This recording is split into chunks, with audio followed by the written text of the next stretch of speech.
Up, everyone, how we doing? Oh, there you go, Lambos. We're at the flight club.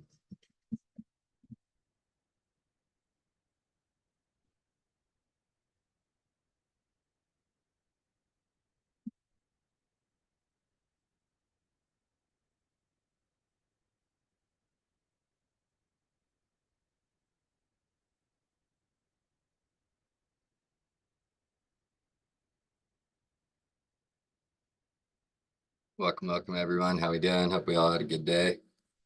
Wild one in the market. I made the choice to just walk away.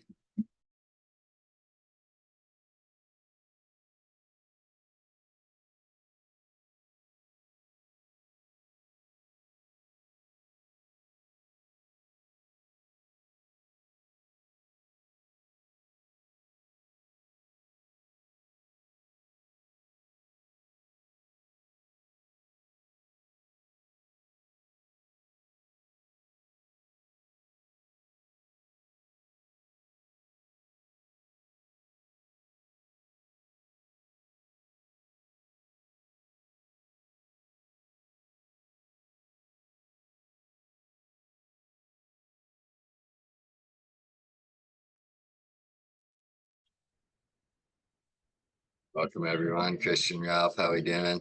Yeah, SPX will do that. Yeah, wild day for the markets. That's a unique one, you know. We were down, we had to be pushing 2% high to low today.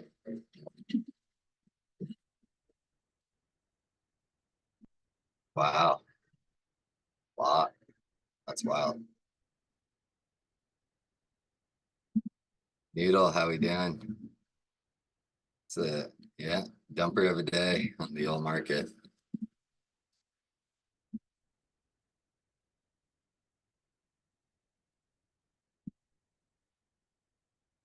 Yeah, they got arrested. And that removing that divvy is just all bad, you know. I mean, that's bad. Bad for it. Rough. It's gonna be on many year lows, huh?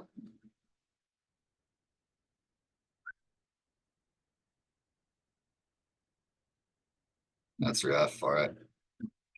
Yeah, I mean it's good. Yeah, that's wild.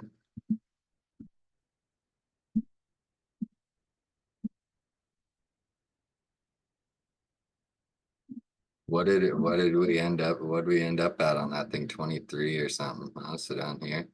Yeah, I mean it's gotta go to 20. Yeah, I mean it'll probably go try that 20 at least back from I don't even know what year that is, but a long time ago. Early 2000, probably 2008 lows, you know, somewhere. And there's 2007. So 2008 is 12, maybe not that much, but yeah, that's bad, you know. And removing a divvy is bad. Like not necessarily that it like really means like horrible things for the company or anything like that. While it typically doesn't mean good things for the company. There's hedge funds that won't own stocks that don't have dividends. And so they lose a lot of potential big money investors just by removing that thing, you know. So we'll see what happens with Intel. It'll be an interesting one to watch tomorrow. And I mean, God, this one caught, at least in my opinions, this one caught, you know, the big money players way off guard because they didn't have a big move priced in. Like they had like a $2 move priced in. So I don't think anyone really saw this coming. Yep, $2.30 move, which don't get me wrong, that's a big move, you know, when it was up there at 30 or whatever. $2.50 move or whatever is like it's big, you know.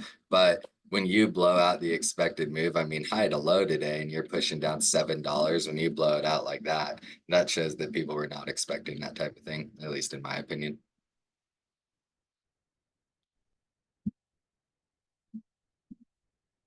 Yeah, that's just the way those SPX go. That's why everybody should just trade SPY instead, so you don't panic sell them, you know, way easier to hold. Thoughts on coin for tomorrow? I don't know. I didn't really get into their earnings at all, reading it. Crypto is not something I follow a ton, so I never fully understand like what their earnings mean, if I'm just gonna be entirely honest, because it's not something I follow. I don't know what they mean, you know? And so we'll have to see. I don't know. It's got a nice pop going on, up $10 or $9.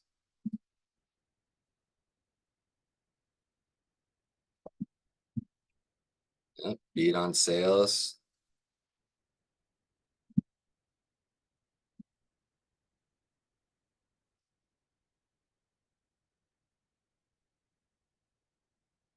Guidance is good.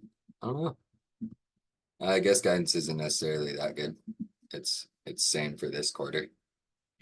I don't know though. It doesn't seem like a bad report. It's been in the news a lot lately too. So, you know, the old crypto thing's been making news. Probably definitely one I definitely feel like keeping your eye on. Definitely gonna be worth it. Welcome everybody. How we doing? We'll give it a few more minutes. Happy to be back. I think last week was the first lecture week I've missed in 2 years or something like that. So happy to be back to it.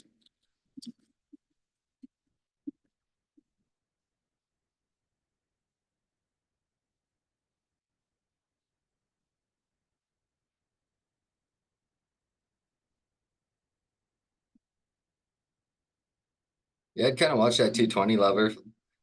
I'd watch it. Yeah. I I'd be trading around that 220 tomorrow and see how it reacts. If we don't just run over it by the open, you know, we'll see.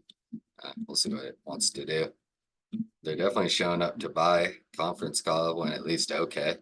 Uh, yeah, probably worth watching tomorrow. Plus, you know, coin. I mean, I hate trading coin. I won't say I hate trading coin, but just those super spready contracts. I don't like trading that kind of stuff very much. But it can be fun on Fridays. You know, those contracts are a little bit cheaper. People are trading them. You know, it gets a decent enough amount of volume on Fridays to get them moving. So I definitely feel like it's probably worth watching. I wouldn't be building into any like long-term longs or long-term shorts on it tomorrow, day after earnings. It's always best to let it breathe. But I would imagine we should see some nice volatility on it.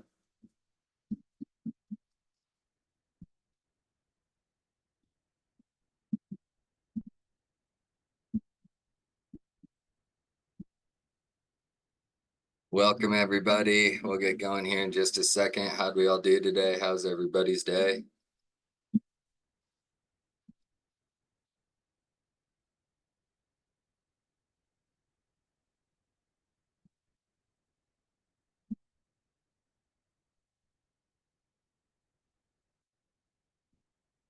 Be a wild day in the market. Tough one if you were on the wrong side of it.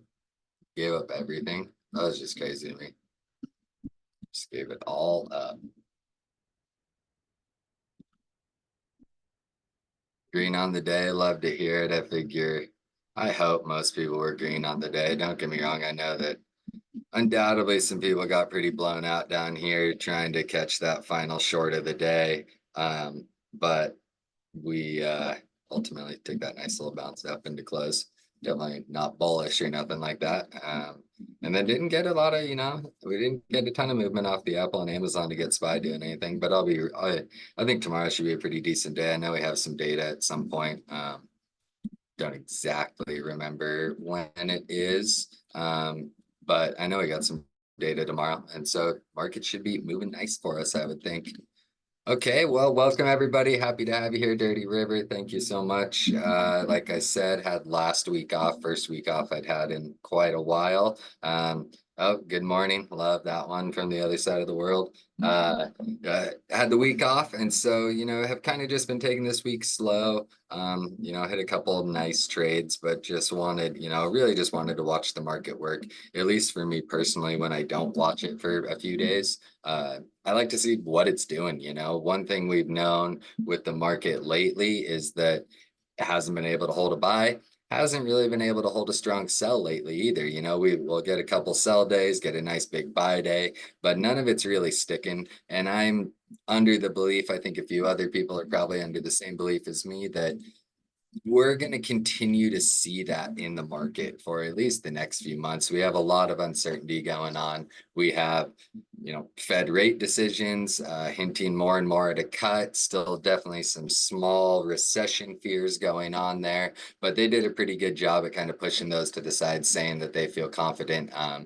Fed's trying to get to the 2% goal. If you kick out a couple of those, big, insane movers on the CPI, auto insurance is one, we're already knocking on the door at 2%. So I do think it is an achievable goal, which honestly surprises me. I was under the belief that we might never get to, well, not never, but it would take longer than expected to get there. But there's no denying, the Fed getting that inflation rate down from whatever it was, 9% down to that below 3%. That is amazing work by the Fed in the last couple of years. So we have that working for us. We have elections coming for us. We have, obviously all of the big earnings going on right now. I think by the middle of next week, we'll have most of the really big name S&P names out of the way. I do know, I think Nvidia is the end of the month, but we'll have most of the big names out of the way. So we should be able to, I won't say find an easier market to trade than say these last couple of weeks,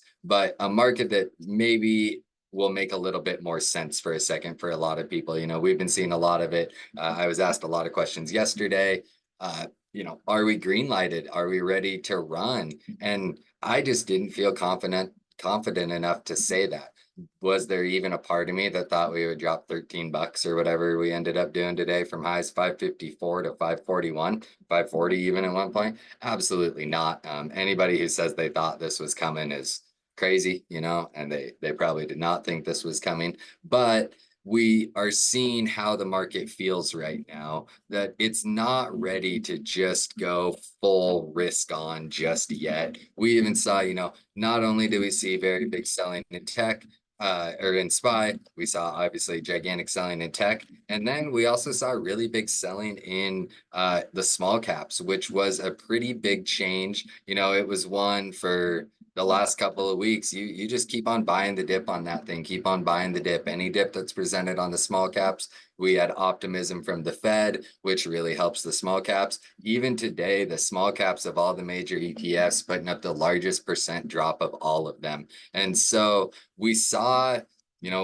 where typically over the last couple of weeks, if you looked, basically outside of the big tech names, most names were putting up big green days, but we saw some more interesting cycling out of, first the tech trade was safe, then we kind of started to spread a little bit to some of the smaller tech names, even some of the healthcare names, the bank names, those kinds of things. And then we saw here a few weeks ago, as displayed on the IWM chart, a big shift into small caps. Well, today we just had basically everything getting clobbered. There's a few names out there that put up nice big moves. Obviously, T, best stock on the whole planet, putting up a really, really nice move while the market's been showing some weakness, obviously, and T really pushing back up to some of those highs. Still hasn't given us the breakout that we fully want up to fill that gap all the way, but we're getting close. Coca-Cola, another one, really nice move out of it today. UNH, United Healthcare, big pop off the open, followed by a sell, but was able to buy most of it up. So that was a name that I've had my eye on. It's a nice range bound trader right now. So kind of buying the dips and shorting the rips has been working really, really good on it. Another one that I don't trade, Lockheed Martin, putting up a big day today. I saw, I just happened to see this one. A friend of mine is in this. And so he said, Lockheed Martin putting up the 1% day. So we did see some weird cycling into some, slightly different names than we would expect, while all of what have been the bread and butter safe names, whether it's tech or those small caps, were just getting absolutely obliterated. And so the question that I always get, because, I short things, but I don't like shorting things. I like buying dips. I like trading calls. I like trading long. It's easier to trade for me. I think it's easier to trade for a lot of people. People like to be short because obviously sometimes days that you're short are when you do get those. Well, hopefully if you're on the right side of it, shorts can be a much more aggressive drop than a long is typically going to be. We can even, like right here on Lockheed Martin, you can just absolutely knife some money down, which you see that a lot less frequently. So that's why people like to be short. But for somebody like me, I don't like to trade short. I'll short some things out of principle more than actual trades, but I don't like to trade shorts, so a day like this for me wasn't too much, but everybody was asking all day. They're still DMing about it. When do we buy the dip? I even got the question in here, should we buy the dip? So that's what we're going to talk about today. And things that I look for, hopefully things that other people look for, and just reasons to take those counter trend trades. Because when you zoom out and you look at the really big picture, even with, and let's just look at a blank chart, well, close enough to blank. Bigger picture, SPY is in a downtrend in this shorter area. So that's always what I try to tell people, taking the counter trend trade, we're technically downtrending right now. Taking the counter trend trade is always going to carry more risk than trying to trade with the trend. It's as we've said for, the previous couple weeks leading into, 3 and 4 weeks ago, leading into 1 and 2 weeks ago, the trend was strong up. So look to buy those dips. And now that the trend is down, we want to look to short those rips as much as we can. However, when we start to think about buying the dip, we always, if somebody's recommending charts and they're recommending, a dip buy and they send you, and in a market that's selling like this, there's no denying we're down $25 from the highs in just a couple of weeks. That's a really good drop on SPY. Without, that's a substantial drop on SPY. So if somebody's ever talking about buying the dip and they're looking at something like this, 5-day 15-minute chart, I just clicked a random one, but a short time frame, it's generally not worth giving it, much credit. You always want to look at the much bigger picture anytime you consider buying the dip. And so, today, and I even talked about it in Trade Floor, I did hit a couple of longs today. I think I cleared this chart for those longs. But I hit a couple of longs today, just at places that, and I was sending a different chart in my tab today, just at places that were likely bounce points. I mean, I talked about them when they came in. I talked about when we were coming into those places that I might look for it to bounce. And so I was able to catch a little, couple of these bounces. And then the one trade that today that I did mention, a bit more directly was just an opening range trade for me. So we can just put that on there real quick. And most people know, I wanted to talk about this one in my tab today. Most people know I like to trade along the bottom of the opening range. And I know a lot of people that come to my classes and a lot of people that ask me questions also like to trade along the opening range. And so today, when I made that post on it, that's why I wanted to be pretty clear that, based on what I was seeing on the market, all the big names selling, seller volume way higher, not a buyer in sight in really any sector that I watch frequently. And so, the cyclical sector was moving, but I don't watch it. And so today was a day where I wanted to post to my tab and say, hey, based on all of these things that I am seeing, and I didn't even give much description, but, I wanted those people who trade this thing to maybe not try to, buy that dip today down to the low of the opening range. Could you have maybe caught a couple of bucks? Absolutely. But it was risky, when you're staring at something like this. And I know that I do teach, the market loves to give you very convincing candles that it's going to break out or it's going to break down and then reverse on you. Today is a day where when we analyze this price action, there was very, very few times that it felt like it might be worth it to buy the dip. And today was one of those days where at the opening range, when you see this, there was not a buyer in sight on any of these, no sign of reversal candle. You don't have one candle for over an hour pushing above the highs of the previous candle. That tells you that you are in, a very, very tight downtrend, and you don't want to be looking to buy the dip. As I said, could you have made a couple of bucks here if you snuck in early? Yes. But it's why I wanted to say, hey, look, I'm getting short here. And so that's what I did. I shorted this candle today just on, the second that candle opened, the market was telling me, we are not breaking any previous highs. We have 2 wicks to the upside right at the opening range. I figured I could pretty easily get a nice little short right here. And so for me, this was the one short I took. Trimmed most of them off at the bottom of that candle. I even said it pretty early in my tab. Rode this little bounce up and then ultimately ended trimming off here or here, you know, caught a nice little bit of a move down there. And then really the only other trade that I took ended up being down here at 540, which was a long trade, oddly enough. And so this is what I want to talk about today. We're going to start with shorter time frames and things you can look for intraday, and then we are going to lead into much bigger pictures. So you're swing traders, more longer day traders, not just more of the scalping slash short day trade mindset. And so the first thing that we're going to do, as always, if we want to do any sort of analyzing of the market, we always want to start on the longer time frames. And we're just going to mark some levels that maybe we would have had our eyes on for today before today happened. So we always want to take note of any of these previous lows. You want to take note of any of these previous highs.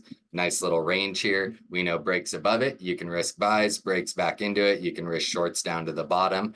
So always want to look for those kinds of things. And then obviously we want to be on here. This, and I'm going to zoom in to try to make sure we're a little bit more accurate. You know, this 547.50 area, I might even mention it in my tab, has been absolutely gigantic. And then one of the other ones that we have seen, and we might have to go into probably the 4 hour to see this a little bit better, has been this 546. And so we're going to put that on there because we know that that is a nice little, you know, zone to work around within here. We can see where all of these rejections kept happening. If we break above, we'd almost always sell under. And it wasn't until we really confirmed above these that the market was able to go and start to put in that nice big run. Obviously, we had a couple highs overhead to worry about, but those are $3-4 above us. Plenty of room to try to catch that runner. And so those are going to be the main things I'm going to look for. And then I'm always going to go to any whole major round number, which is obviously going to be 540. You know, you generally, and although we did today, you generally don't knife something like 550. You generally don't knife something like 540. Then the next thing that at least I was personally looking at, and I'm not going to say that this is bullish necessarily, but the one thing that I was noticing was even with this really big selling, we had a nice little trend down here. And, you know, this is like a total reach. This is technically a higher low still. So as we're selling down into 540, we're selling down into this trend. It's something that I personally like to keep my eyes on. Then I come again, big picture, daily, always, and I mark these lows down here. Because those are really all I care about, the two recent lows. So going into today, these are really the only levels that I cared about. Obviously, we could have 550, we have 550.41. That was what mattered to me. And so these were really the only levels I cared about. So when I start to look at the charts, you can see the places where at least I was expecting a bounce, you know, and we didn't mark any of this off today. That big 546 level rejection.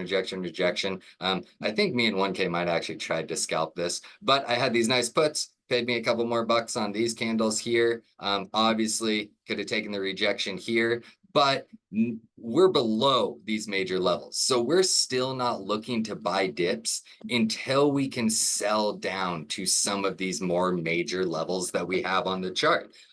We saw it all day today. You know, reshort, oh, reshort. Everybody just said short every candle. It was a day where, and I'm not going to deny it, you could just short it every candle today and I bet you wait 20 minutes and make money. It's not normally like that. I like to take shorts at, you know, reasonable enough places to actually be thinking about taking a short, you know, be cautious of any sort of reversal candles that might be showing us a bounce is coming, any of that. But for me today, here was a reasonable dip by entry. This one, you never even got it. You never got a close above it. Again, you could have bought this one, but you're risking it. And then finally, the only one that I care about is this 540, where all of a sudden the market just slowed down and gave us a bunch of candles and we started to increase in volume. So this candle right here that was ugly and bearish and then ended up with the big wick on the bottom. This was personally my little entry for the call scalp into the end of the day. That ended up working pretty nice for me, you know, not some huge runner. I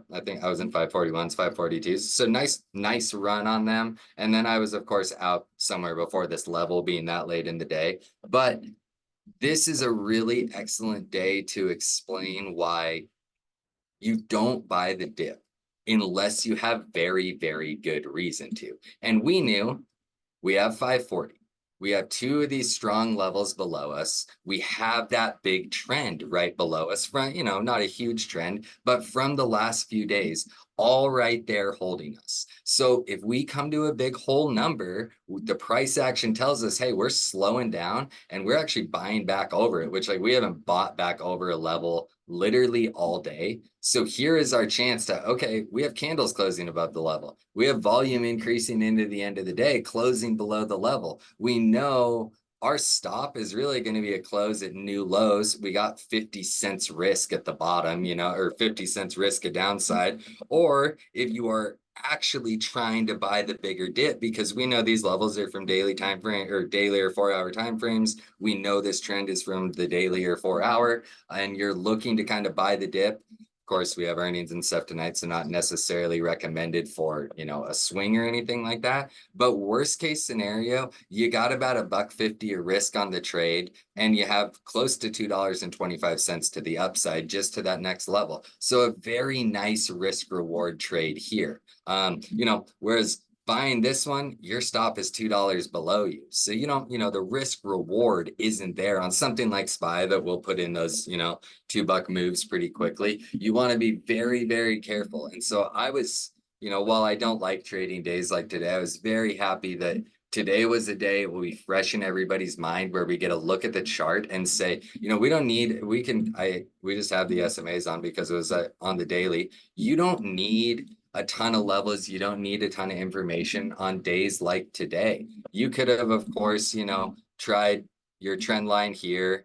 I mean, you could try trend line here, catch that little bounce. You could have tried trend line here to catch a little bounce. But really, when you just zoom out, look at the overall market, look at the broader picture, look at the 15-minute chart, this is technically your first lower high that you have. So that's really your trend. That's where the trend ends up laying for you when you look at those longer time frames. So there really was no reason to be looking to buy the dip all day. I know that everybody wanted to, but today was a day where it wasn't until the last hour of the day where you really presented an opportunity to say, hey, maybe I can look to, nibble on the dip here. And so SPY did a very, very great job. Well, now we want to look at longer time frames. Again, this was, this is kind of scalping. This is intraday stuff. We had a super exciting day for people, a great day for price action where, if you were in contracts early and you like to,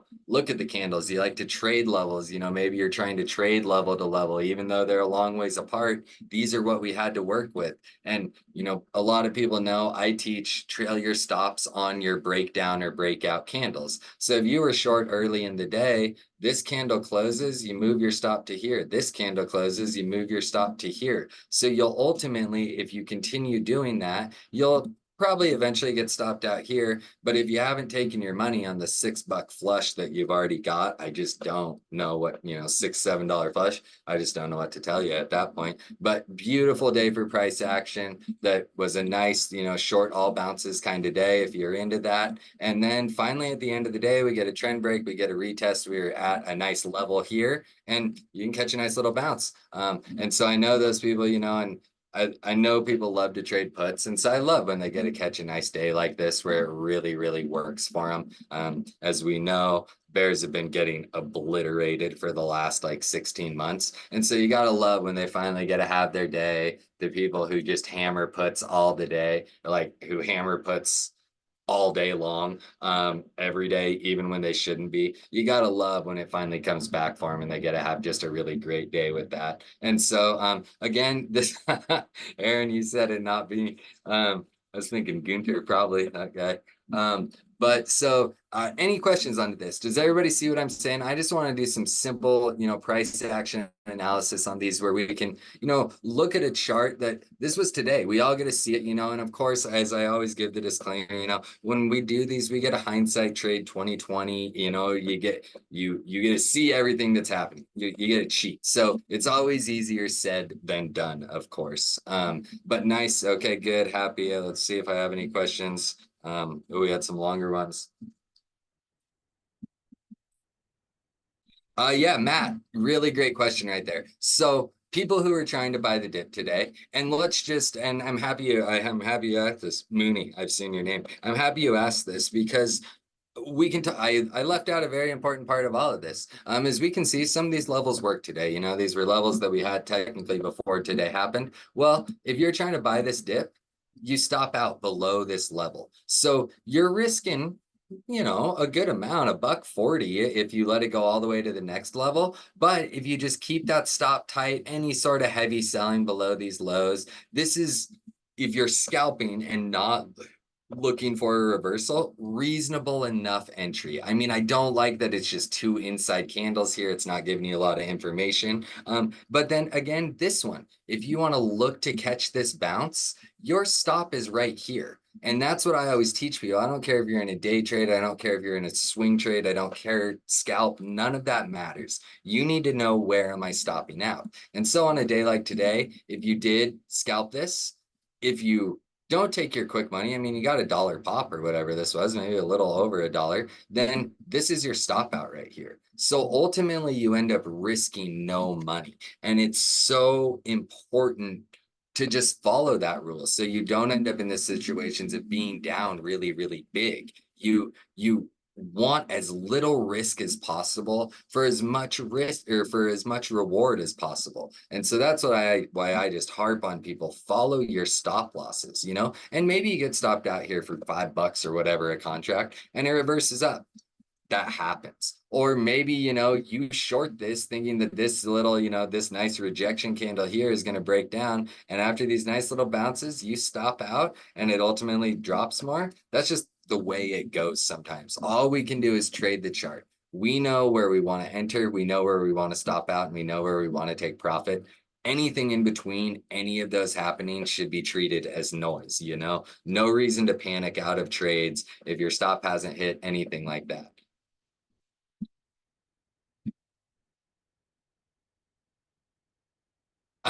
Do I, man, so I know that like all the like Insta people today are sharing the head and shoulders on the daily or whatever.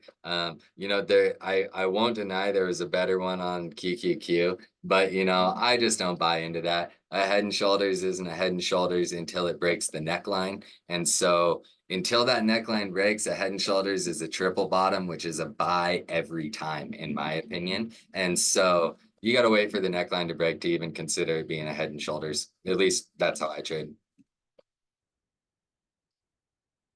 Yeah, Omar, huge issue. Everybody wishing they held more. I mean, it happened today. I mean, it happened today. It happened today to everybody, you know, because I mean, it happened to me. Think about me. I shorted some like 547s right here, and I was out of them somewhere right here. And those things were up disgusting by the end of the day. That's just part of it, you know. But that's why I recommend, you know, we have, and it comes in waves, you know, every 6 months or so in OT, where people become obsessed with SPX. They think it's going to solve all their issues. Then they lose a bunch of money trading it. And so that's why I always recommend trading something like SPY, you know, for a very, very similar dollar amount to a reasonable SPX contract. You know, I don't support this $50, $70 out of the money SPX trading, but similar dollar amount to a $20 or $30 out of the money SPX contract, which is reasonable enough earlier in the day. Similar amount goes into SPY. Do the math and look at the returns, and if you hold the whole position, you're going to make about the same amount as SPX if you go dollar for dollar. I mean, that's how the math works. You know, that's what it was designed for. But everybody feels FOMO on a day like today. But this is a, you know, once in every few years sort of drop day. That's just the way it goes. Don't go looking for it tomorrow. Raphael, good question. This down here, I mean, I won't say that it is the sellers losing momentum, but what I become more interested in price action wise, and as the person who likes to buy the dip, this is the first, I mean, I won't say like the absolute first. We had some consolidation. This is the first hour-long consolidation where, and don't get me wrong, it's a buck range where not much happened. And that to me was a little bit more of this signal to say, okay, I mean, if I am looking to get long, my stop is below these lows. I'll keep a really tight stop. So the risk starts to be worth it. One of the other things that I had been watching for was this three push wedge kind of thing that, I've been teaching a little bit more, and we'll remove this one. I don't want anybody thinking of it like that. And I was expecting us to drop a little bit faster and hit it around here, but we kind of took this bounce out. But when I finally looked back, we had our first, our second, and our third touch. Then we're kind of pulling down on the fourth that ends up consolidating and not getting to that trend. We also knew we had this trend down here. There's a lot of reasons to at least put the risk on right there. And like it's not, I mean, you got a couple buck bounce, awesome trade, but it's also on a $14 down day or whatever. So it's not like, the home run trade of the day or nothing. Oh yeah, going back to that, the one where I was talking about managing your stops. Yeah, you catch a $6 flush, and I mean you're adding $600 in value to your contract. So you're doing hundreds of percents on anything. Ooh, bought some Nvidia leads for 2026. Don't hate it.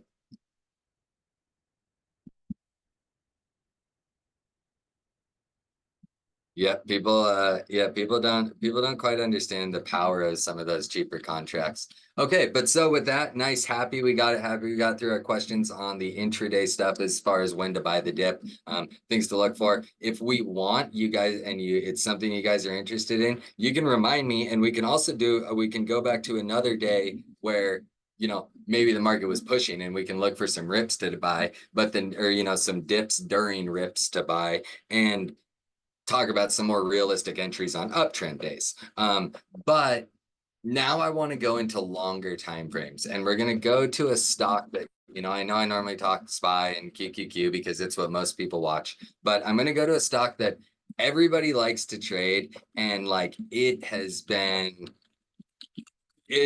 everybody's worst enemy. AMD. And so we're going to talk about AMD. We aren't necessarily going to talk about their earnings. I will say my little like bit about AMD that I always say, and to me is the main issue.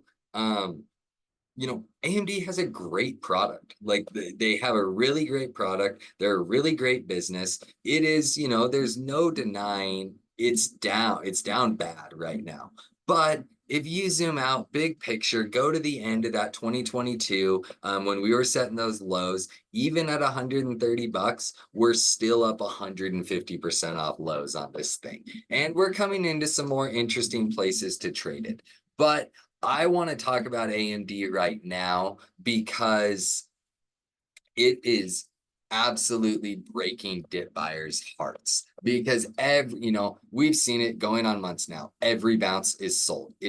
Every single bounce is sold. Even puts in a nice big bounce, big selling leading into the ER, then puts up good ER. I know the guidance wasn't exactly what people wanted, but puts up good ER and gets clobbered, and so AMD was the one that I want to talk about today because it's one that I get asked a lot. When do we buy shares on it? And then it happened to come up talking with a buddy yesterday or the day before. When do we buy shares on it? When do we look to start buying the dip on it? And we're going to talk more in the technical sense. The main issue, in my opinion, and you're of course feel free to disagree with me. The main issue with AMD that its business faces is that its name is not NVIDIA. That's the issue with it. And we've seen what NVIDIA does, super strong, unbelievable run on that thing, run of a lifetime. And AMD is not NVIDIA. All of the big companies wanting to use AI have made the decision to use NVIDIA. So we do have to be cautious trying to buy the dip on AMD until they really do give us a fundamental reason. But I wanted to talk the AMD chart because it's going to do a really good job at talking price action. And then this is going to be one that we can use all of the things that I teach in my class all the time. We can use the SMAs for the longer time frame analysis. We're going to chart support and resistance. We're going to look at any trends, major, big major trends that it has going on. And we're going to analyze the chart and say to ourselves, where do I actually feel safe, where I can take a stab on AMD? And then we're going to talk about a couple of places where it made sense to try and then it didn't work. And so how I trade, that means you stop out.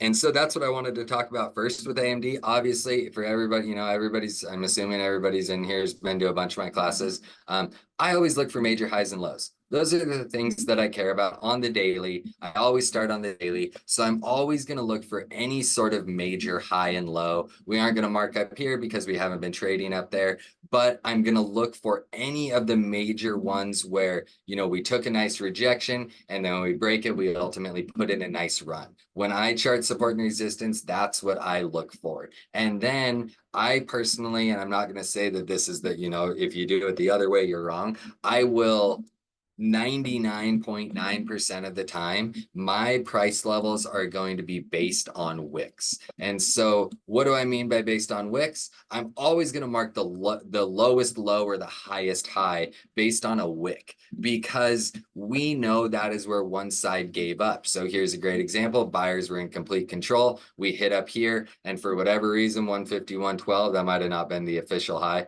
It was 151.05, but 151.12 area was where the buyers gave up and AMD flushed almost $20. Then same thing down here. We wick down. Where does this wick go to? And the actual low 133.74. So we're in the ballpark. I would, of course, be more accurate typically, but we're in the ballpark. We know that we bounced there. So you want to look for these kinds of things and say, sellers clobbered it for 3 days, and this is where buyers showed up, gave them a little pullback, and ultimately ripped it. So we want to do that on all of these. Lowest low here.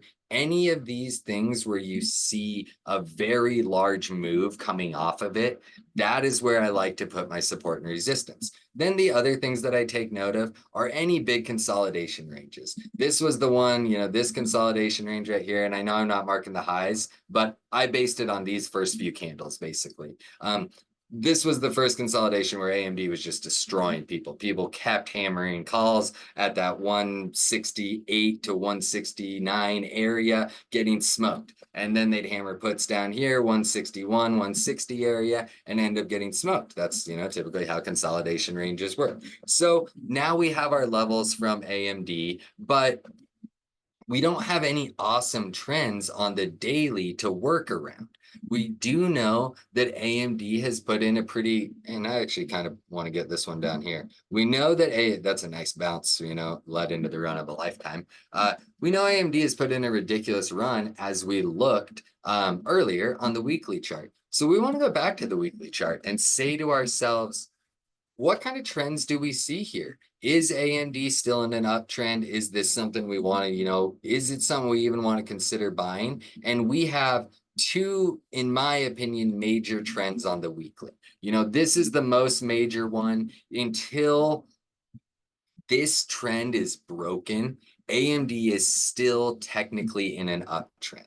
The next one that I like to take note of, and we'll see if it ends up playing for us, is this one right here. And so this is from obviously, after getting clobbered, we're finally starting to find some buyers.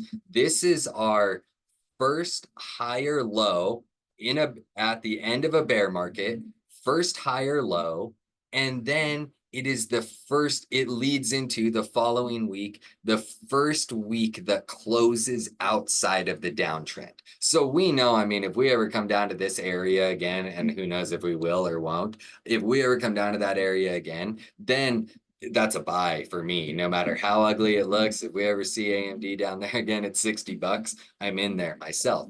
But now we have these two nice major trends drawn out for us. So we can go back to the daily and ask ourselves, where do we think we can comfortably buy the dip?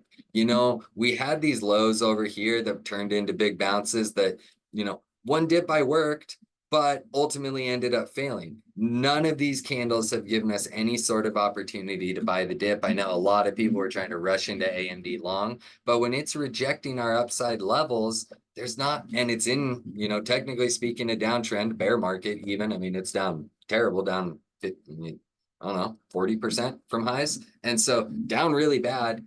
We're still looking to short rips, but where do we consider buying the dip? And the chart is making it very, very easy for us. anywhere at this 125 zone all the way down to 124 zone, if we come to this trend, this offers an incredible risk reward trade on AMD. Our stop is going to be, you know,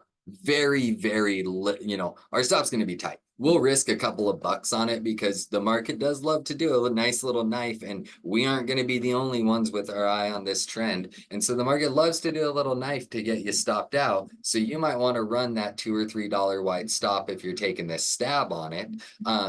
But our upside, we're looking for this 133 area, because if we look left on the chart, AMD has spent very, very little time trading here.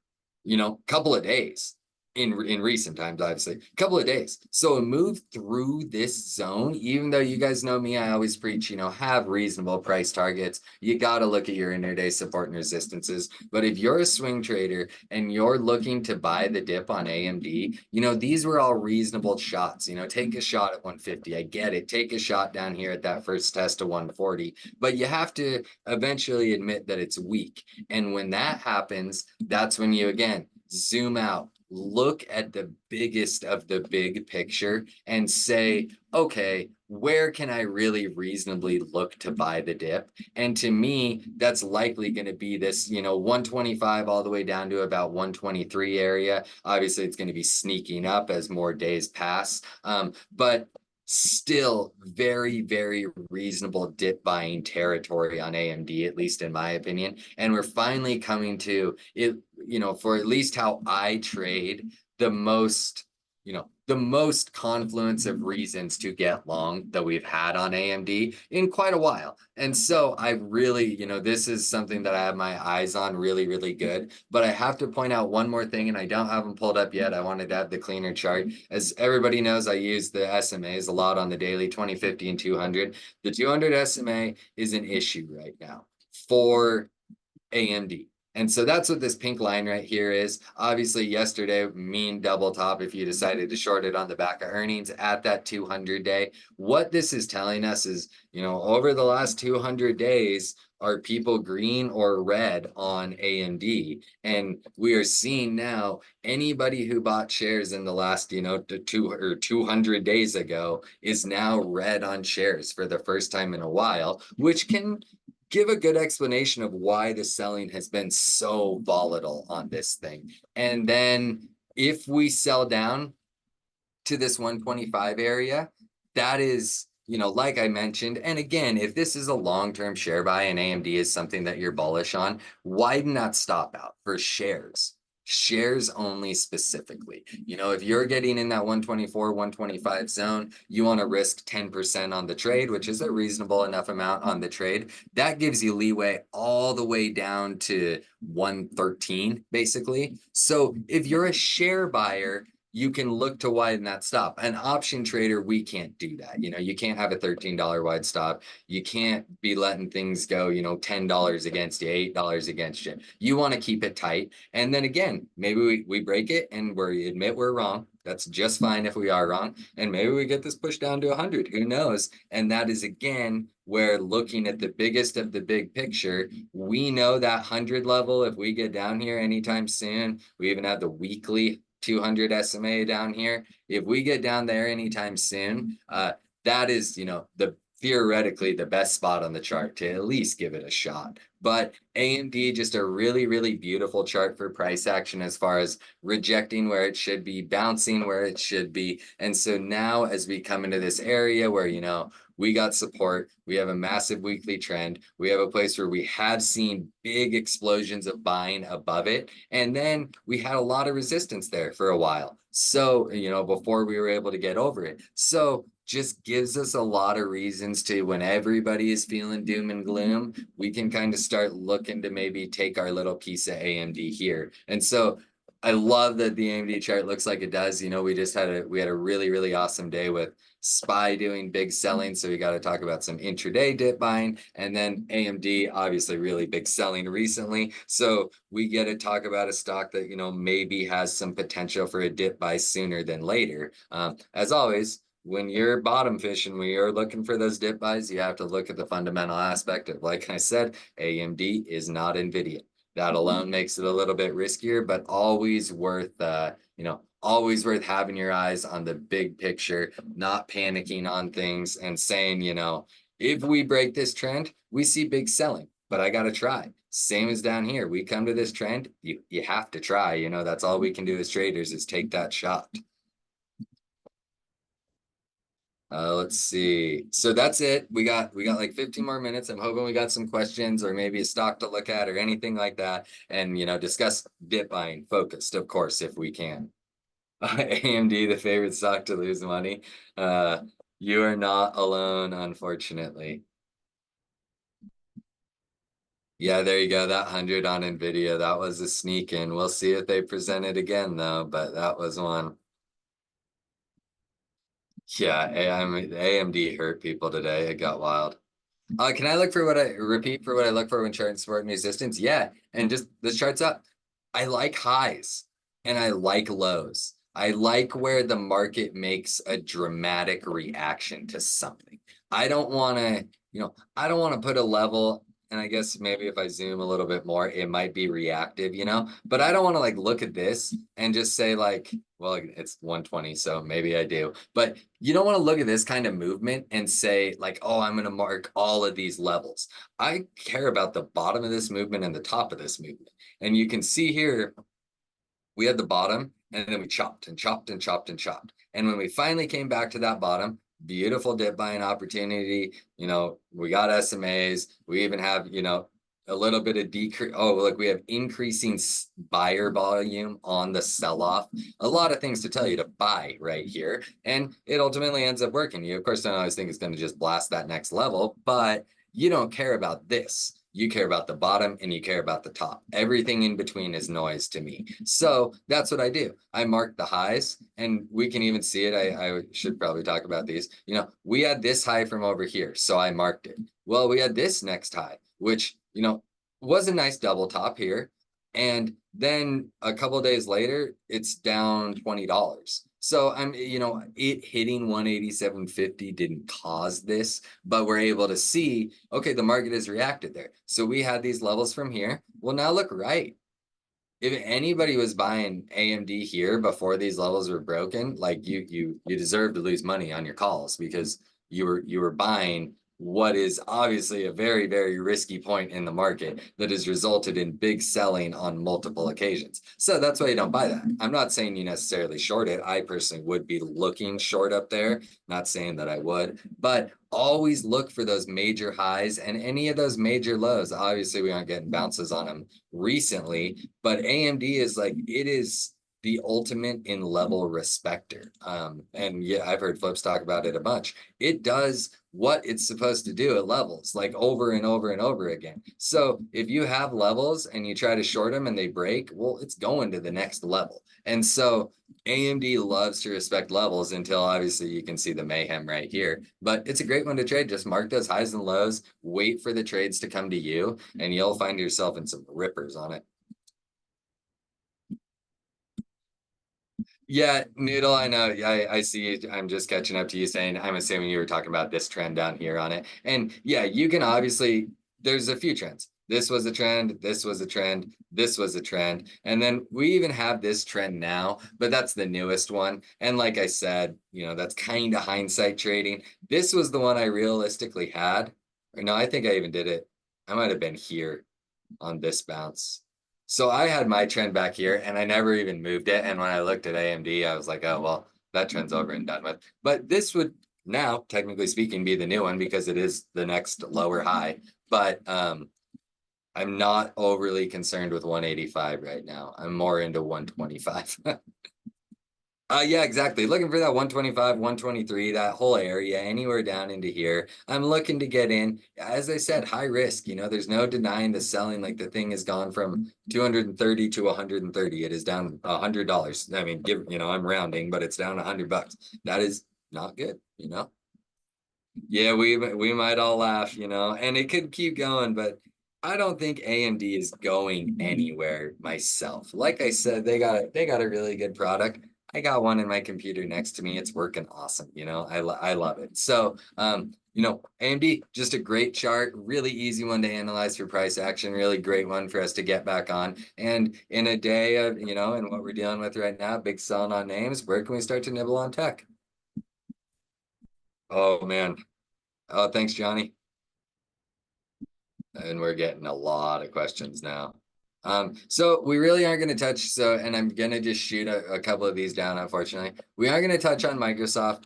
I did take a position on Microsoft shares yesterday, but I sold them or 2 days. I hit them on earnings day. I sold them yesterday. That's what it was. Microsoft earnings was good. Nothing scared me. I think that it definitely is one.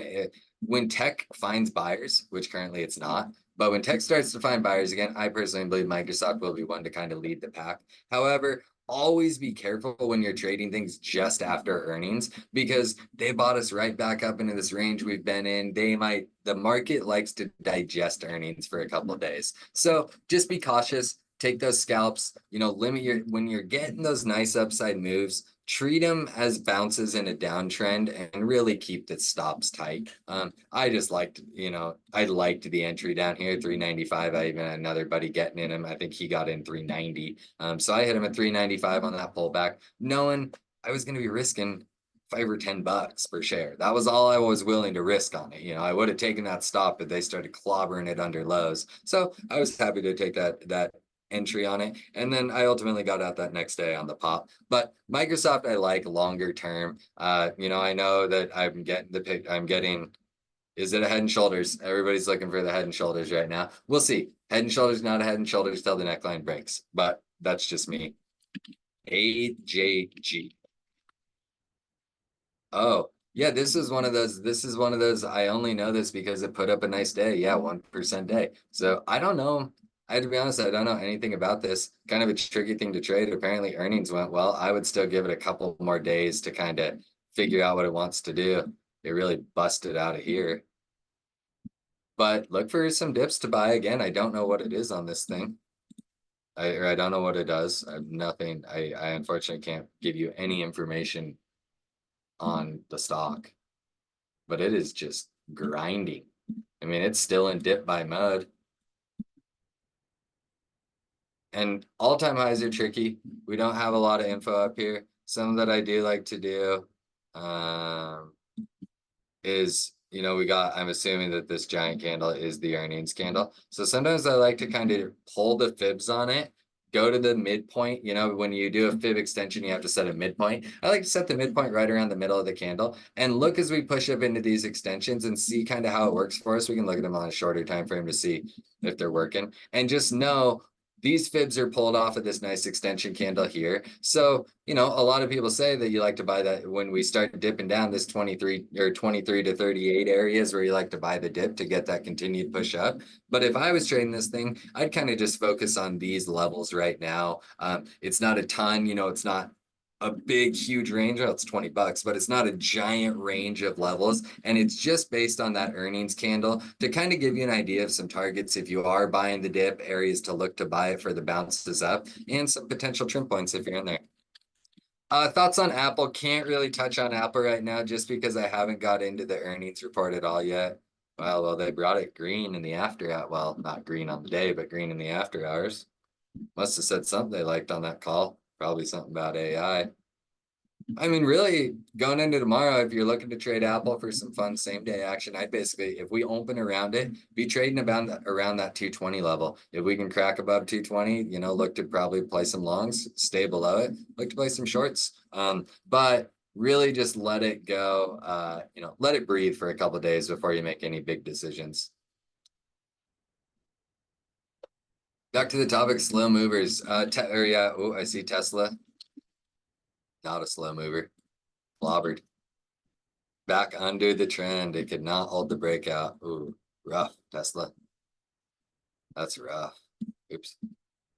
Yeah, that's not what the bulls want to see on Tesla, I'll tell you that much.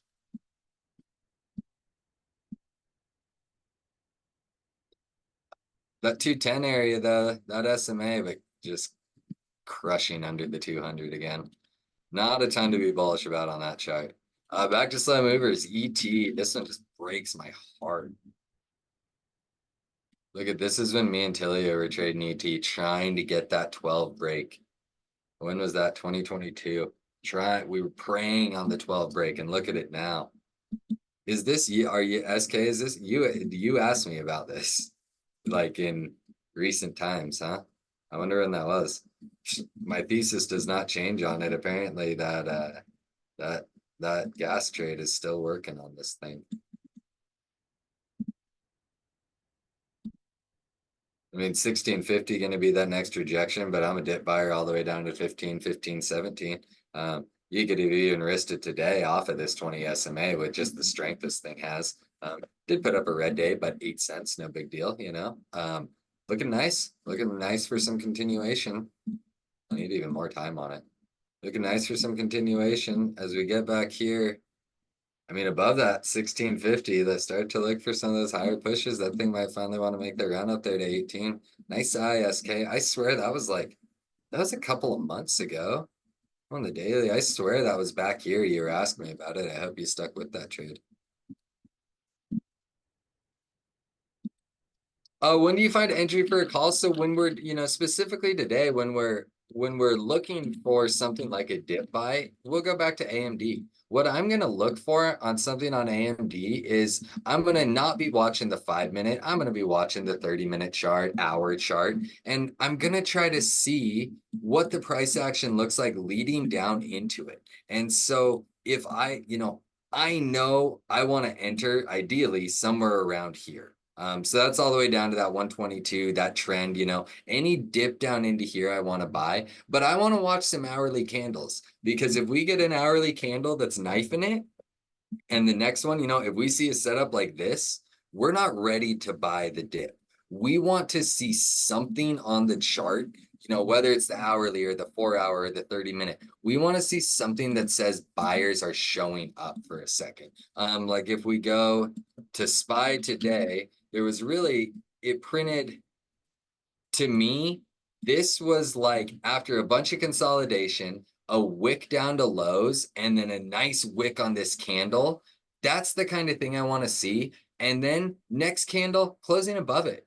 All of a sudden, closing above the highs. All of a sudden, even though this one's a little ugly, we start to see buyers take control. So while we're doing the main analyzing to figure out where we want to get in from longer time frame charts, we go to those shorter time frames to really kind of try to nail the entry. But you don't want to go too short when you're looking for, something like we said on AMD, a pretty major dip buy. You want to make sure that there's a couple buyers showing up. You never want to be first in line. You want to just catch a bulk of the move. You don't need the whole move. So you don't want to be first in line buying down here because they might do something, wild where they wick it down, stays down for, maybe a day or whatever. And then maybe you get the close back up in it. And maybe that's where you look to buy the dip on it is once you've got that bounce back up into it.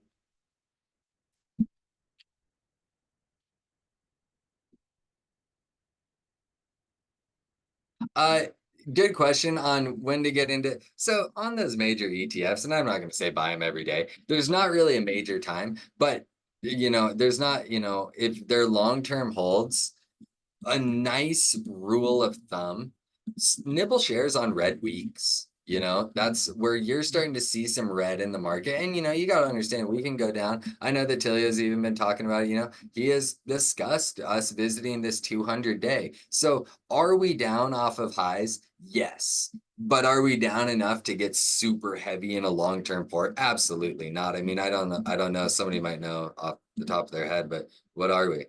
We aren't even 5% off highs. So it's not some time to be like a big buyer, but it's also never a bad time to be a buyer of those, the major ETFs, your VOs, SPYs, QQQ, any of that. But so it's never a bad time, but this isn't a time to be like unloading savings. Like, I mean, we're down, but we aren't down horrible. QQQ probably looking a lot more buyable. It's down bad, right? I mean, it's probably I'm sure it got close to 10. Oh yeah, it did just 10% on that low. So QQQ almost starting to look a bit more like a buy. As you can see, here was my range that I was talking with my buddy. That's where I would start to look to do some longer term buys on QQQ if we see some buyers show up. But nothing to really rush into or anything. Okay, everybody, thank you so much. That's gonna do it. We'll call it here, 6 o'clock. I see a few people leaving. Thank you so much. First lecture back after a week. Had like over 50 of you. So thank you all for being here. Yeah, Rudy, my guy, nice to see you. All the usuals. Thank you for always being here. And if you got any questions, DMs are always open. Always feel free to ask away and I'll answer them if I can, or send you to somebody who knows better. But thank you all so much. Have a great rest of your day. Yeah, thank you.